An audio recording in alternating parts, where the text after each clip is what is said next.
Hey y'all, something that I see showing up in online message boards and in like comments of my videos and other positive reinforcement people's videos is what do you feed your horse? What do you use for treats? And the answer to that is a little complicated because it really should depend on a couple things. First of all, your horse's dietary needs. A lot of us doing positive reinforcement understand that sometimes horses can be sensitive to things like sugars and high calories.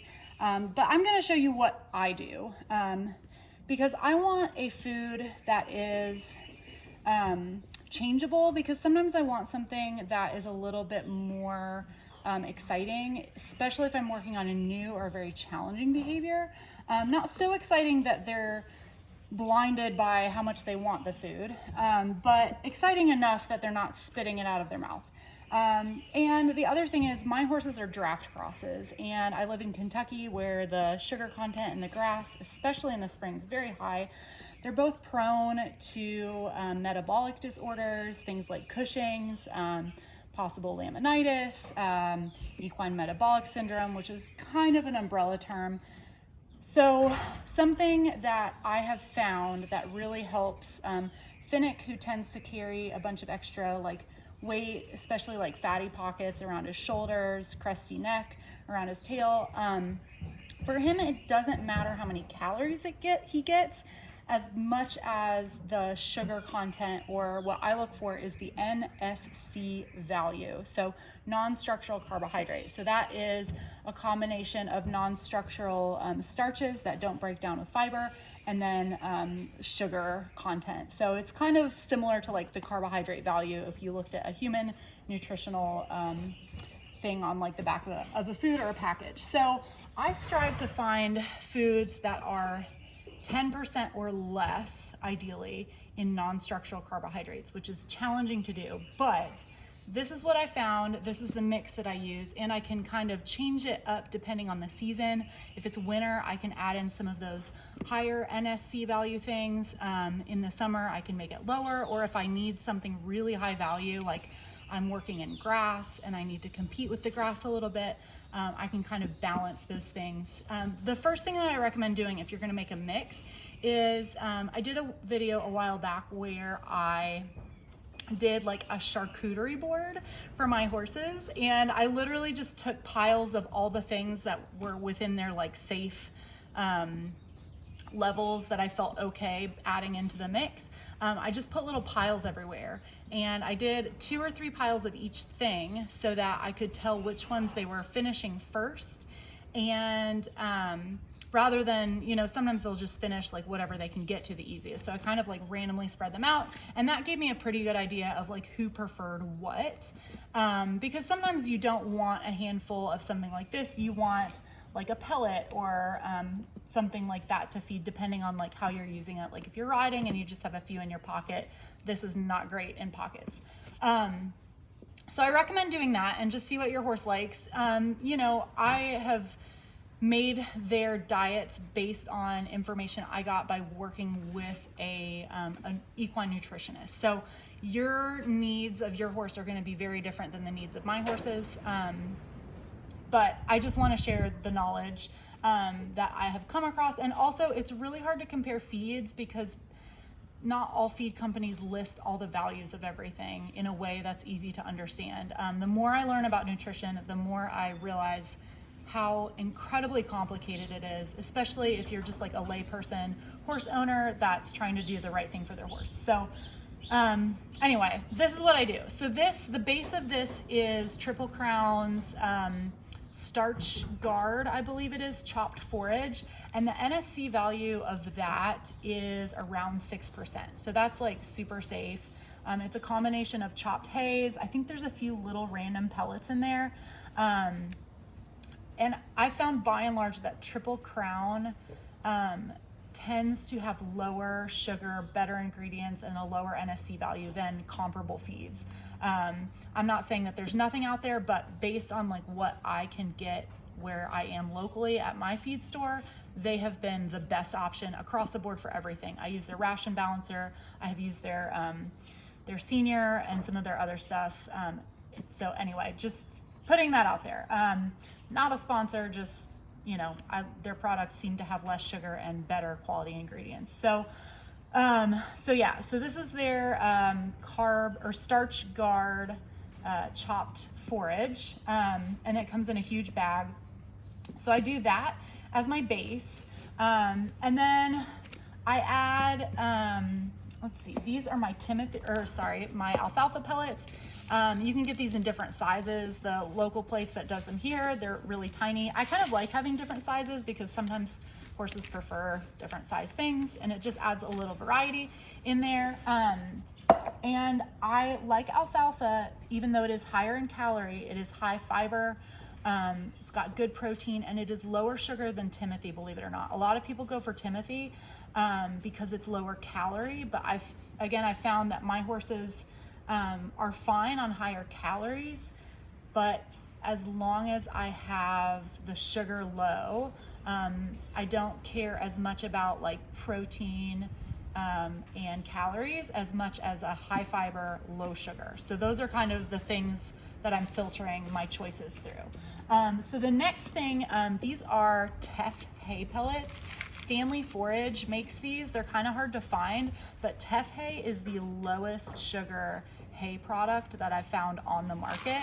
I don't remember off the top of my head, but I'm pretty sure it's somewhere between 6 and 8% non-structural carbohydrate.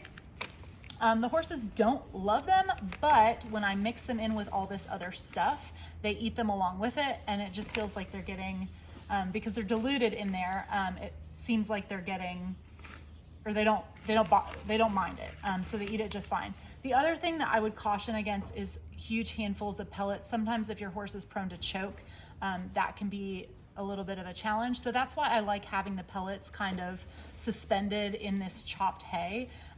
So it makes them have to chew it for longer, and it makes it, they do end up chewing it instead of swallowing like a wad of pellets, which can be a possible choke risk.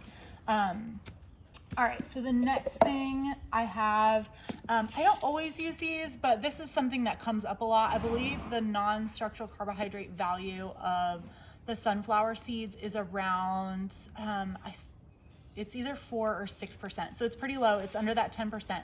Some horses really like these. Finnick, take them or leave them. He'll usually spit them out. But it's another like high fat, low sugar, thing to add in that might be something a horse really enjoys.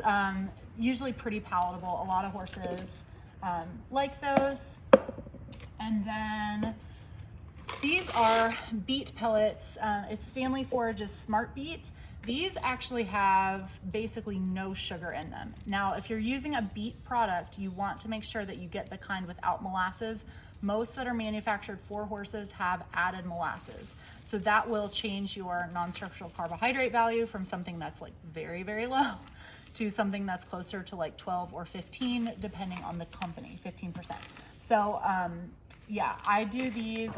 They get the Smart Beet in their feed. I do soak those 24 hours when I feed them as like a big serving. But again, when they're kind of suspended in this chopped hay, they're usually pretty safe. And when you're like grabbing your handful, you can make sure that you're getting, you know, a few pellets here or there suspended in the chopped hay to make sure it's not going to be a choke risk. And then the last thing that I will do, and I'll vary this depending on, you know, the time of year, how they're doing like weight-wise, metabolic-wise, or like if I'm working on something like trailer loading where I need maybe a little bit higher of a reinforcer or something new. This is Triple Crown's Senior Gold. And I know you hear senior feed and you think, oh my gosh, high calorie, don't ever feed that to a metabolic horse. Triple Crown Senior Gold is actually somewhere between 11 and 12% non-structural carbohydrate, which is like not much more than the Triple Crown ration balancer.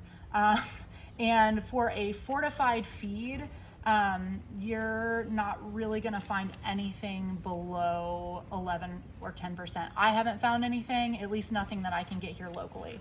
So I feel totally fine adding in a little senior feed. It is very palatable. They really enjoy it. And again, because I'm suspending it, mixed in with all of these other things, with the lowest value non-structural carbohydrate thing being around like 1%, 2% with the beet pellets, and the majority of what I have in here being around 6%, having, you know, well under half a pound of something around 11 or 12% suspended in all of this, doesn't make me nervous.